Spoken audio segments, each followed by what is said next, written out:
আসসালামু আলাইকুম। তো কেমন আছেন পরিবারের সদস্যরা? আজকে আমরা যে বাড়িতে অবস্থান করেছি সেই বাড়িটার নাম হচ্ছে দুর্গা মহল। এটা 1997 এর তৎকালীন সময় এই বাড়িটি তৈরি করা হয়েছে।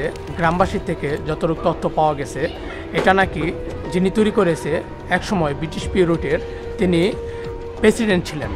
বাড়িটি দেখতে বোঝা যাচ্ছে এটা ব্রিটিশ আমলের বাড়ি এবং কি অনেক পুরাতন।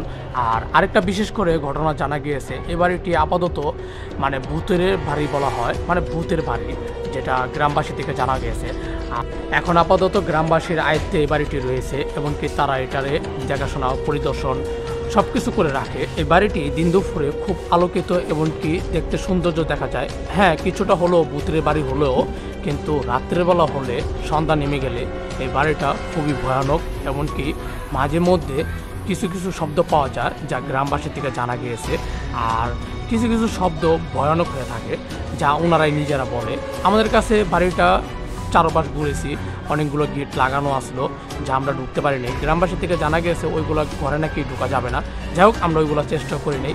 আর আমাদের কাছে বিশেষ করে বাড়িটা এখনও মজবুত, 100% উপরে থেকে নিচ পর্যন্ত সব পর্যন্ত শক্ত ছিল।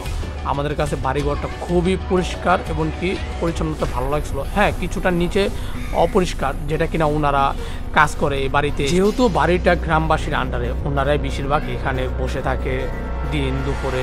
রাত্রেবেলা কখনোই কেউ আসে না, কিন্তু যখন গ্রামে চাষ হয় কিন্তু ওনাদের যে চাষবাসগুলো ওইখানে রাখে। কারণ কেননা যখন বৃষ্টি হয় এই বাড়িতে নাকি পানি জমে না।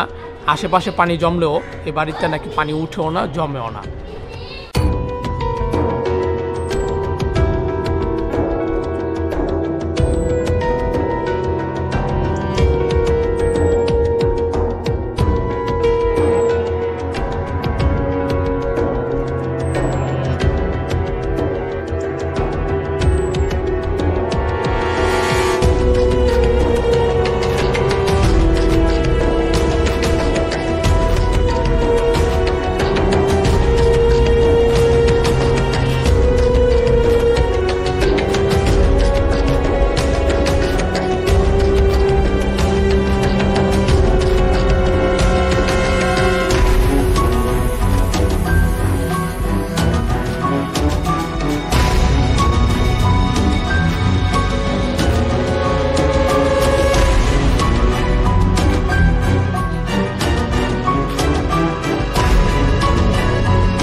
ব্রিটিশ ইতিহাসের পুরানো বাড়িঘরগুলো যেগুলো আছে, এগুলো যদি আপনাদের কাছে পরিদর্শন করতে পারি, এমনকি ভিডিও করে আপনাদেরকে দেখাতে পারি, আমাদেরকে অবশ্যই সাপোর্ট করবেন, অবশ্যই আমাদেরকে খুব ভালোবাসা দিবেন।